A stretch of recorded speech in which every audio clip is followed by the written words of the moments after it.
Alright, we're in section 1.2 and we're going to solve quadratics by the square root method. And here it is in all its glory. You usually do the square root method when either the directions tell you to or you have one whole side being squared. So here I have x squared equals some number p. Okay, it's called the square root method for a reason. It's not called the happy fun time method. It's called the square root method because you're going to take a square root.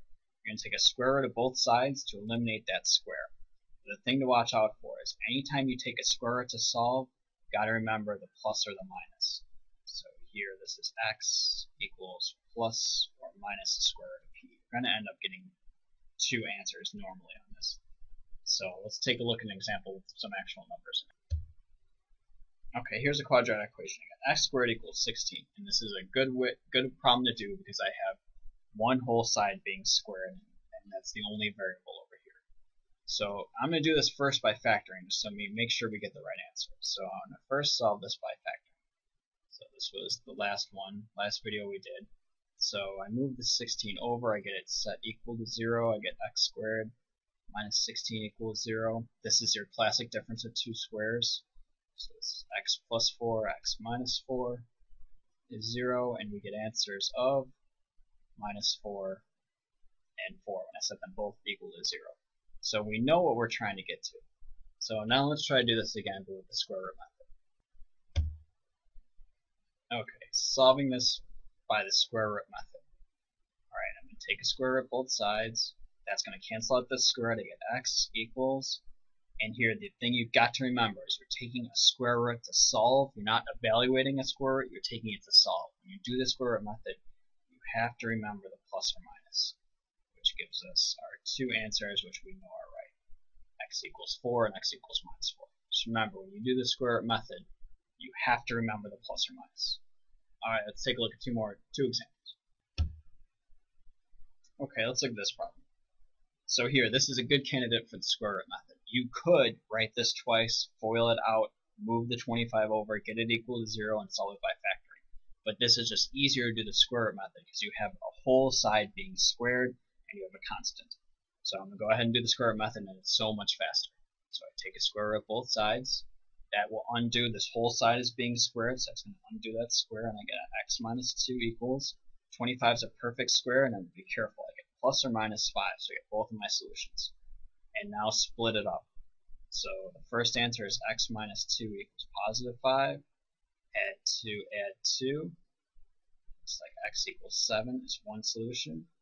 And then apply the other one. So x minus 2, attach that minus. It's minus 5. Same exact steps. And I get x equals minus 3. And these should both work, and this check is pretty fast, so let's see. Back into the original. Here's my original equation. X minus 2 squared is 25. If I plug a 7 in, well, 7 minus 2 squared, I'm hoping that that's going to be 25. This is 5 squared is 25, and 25 is 25. So that guy works. Let's take a look at the other answer. I plug in a minus 3, so minus 3 minus 2 squared. I'm wondering if that's going to give me 25. This is minus 5 squared. Come on, big money. Minus 5 squared is 25, and hooray, 25 is 25. So both answers work. Alright, one more. Okay, let's try this one. Again, this is a good candidate for the square root method. I have a whole side being squared. So I'm going to go ahead and take a square root of both sides.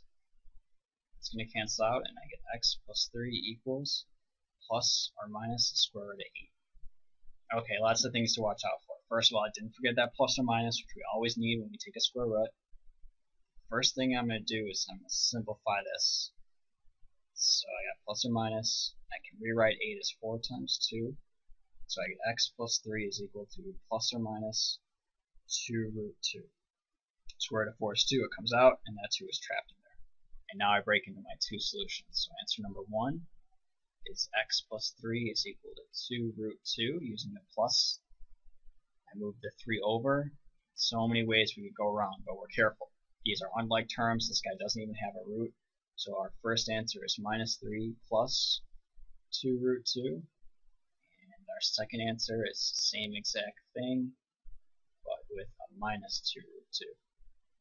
So I move the 3 over, and I get x is equal to minus 3 minus 2 root 2. And we got our two answers. Thing to watch out for. I want to do one more problem. So let's look at one more. Okay, last one, I promise. So here I have quantity x plus 5 squared equals minus 36. And this is another good example for doing the square root method. So I have a whole side being squared. So I try to take the square root of both sides. Here they cancel and I get x plus 5 equals plus or minus the square root of minus 36. But remember, here, what's the answer? This direction says solve. There's going to be no real solution out of this. Why? Since you can't take no negatives in even roots.